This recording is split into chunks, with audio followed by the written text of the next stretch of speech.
नवीन सदस्य सुद्धा येत असतात. रोज नवनवीन आई बाबा येत असतात.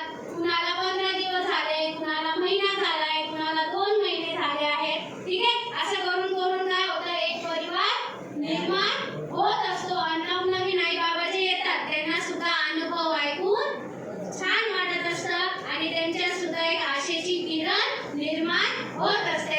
असाच एक फरक आपण ऐकूया गरड बाबांचा. त्यांना सुद्धा खूप छान फरक पडलाय. चला या गरड बाबा, क्लॅपिंगनी स्वागत करा बाबांचं. सगळ्यांनी क्लॅपिंग करा. एवढं छान तुमचं ब्लड सर्क्युलेशन चालू होत असतं. बाबा इकडे या. व्हिडिओमध्ये छान आले पाहिजे तुम्ही.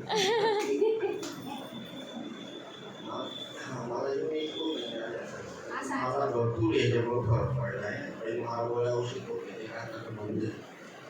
पहिले गोळ्या औषध कंपल्सरी खायला. काय त्रास होतो तुम्हाला? त्रास काय होत होता बाबा? ते सांगा. थेरपीला येण्याअगोदर मान वगैरे हात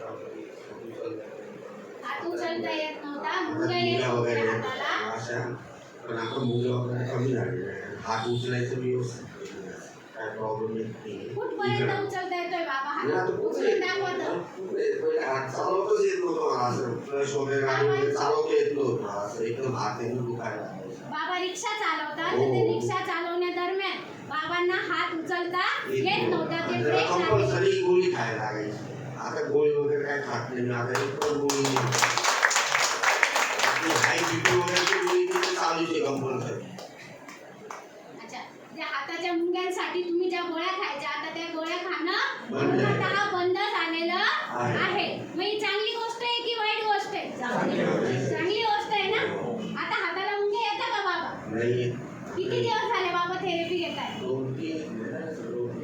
2-3 महिने झाले आणि 2-3 महिन्यांमध्ये बाबांना इतका छान फरक पडला. काळजी करून सापला येऊन बसायला. सातला येऊन बसतो का बसतो? हा, त्याच्यामुळे आम्ही 5 सीटं नेहमी कोणी मागतं. इतर आई बाबांना काही संदेश द्यायचा असेल तर काय द्याल? रोज यावं, रोज थेरपी साडेसातपर्यंत असतो आम्ही. गोळ्यापेक्षा तुम्हाला हे मला एकदम हे वाटतं. ज्या बेडने तुम्हाला बाबा फरक दिला त्याला एकदा धन्यवाद कराल का? We fight a bed, we fight a bed, Ajay sir, she